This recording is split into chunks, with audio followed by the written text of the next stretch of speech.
friends and masters, welcome back to our channel My Soul Style.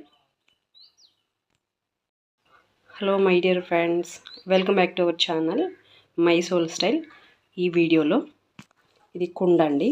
ఎందుకు కుండ చూపిస్తున్నాను అనుకుంటున్నారా? ఇది దాదాపు 1 kg దాకా ఉడుకుతుంది. దీంట్లో నేను సామలు కిచిడి చేద్దామని చూపిస్తున్నాను.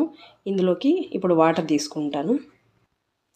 వాటరు 1:3 రేషియోతో వాటర్ వేసుకోవాలి. ఇప్పుడు ఈ వాటర్ని బాగా మరిగించుకోవాలి.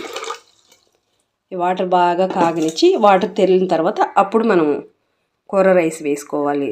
దీనిలోకి సామ రైసు ఏదైనా కొర్రలైనా సామలైనా ఏవైనా మనం మిల్లెట్స్ ఏవి చేయడానికైనా ఫస్ట్ ఇట్లా ఎసురు పెట్టేసుకొని బాగా కాగనిచ్చి వేసుకుంటే మంచిగా అవుతుంది. ఇదేమో సామ రైసు నైట్ నానబెట్టాను, బాగా నానాయి. ఇప్పుడైతే విసిరి పెట్టాం కదా, అది కాగనిచ్చి వేసుకోవాలి.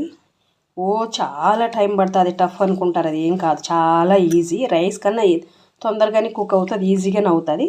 అయితే మనం చేయాల్సిందల్లా ఏంటంటే మనం ముందుగా చేయాల్సిన పని ఏంటంటే నానబెట్టుకోవడం మాత్రమే.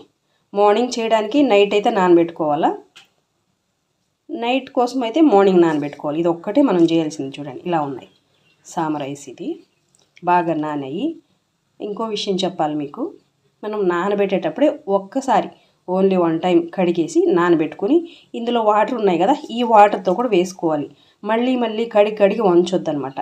దీనిలో ఉన్న పోషక వాల్యూలంతా వెళ్ళిపోతాయి మళ్ళీ చేయడం వల్ల, కడగడం వల్ల, వాష్ చేయడం వల్ల.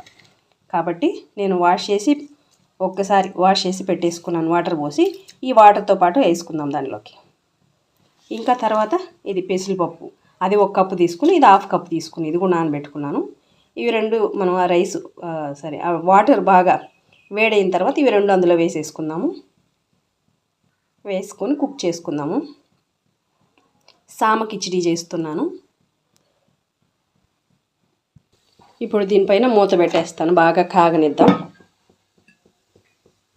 ఇప్పుడు మరొక పక్క కడాయి పెట్టుకున్నా. దేనికి అంటే ఇప్పుడు కిచిడి చేస్తున్నాం కదా మనం సామ రైస్ తోటి, కాబట్టి వెజిటేబుల్స్ అంతా మంచిగా పోపేసుకొని అవి ఈ పక్క ప్రిపేర్ చేసేసుకుందాము. అవి వేసి సగం కుక్ అయ్యేలోపు ఇది రెడీ అయిపోతుంది. 2 వేసి మిక్స్ చేసుకుంటాం అనమాట. దానికోసం సామ రైస్కి కావాల్సిన పదార్థాలు, ఇదేమో మామిడికాయ అండి.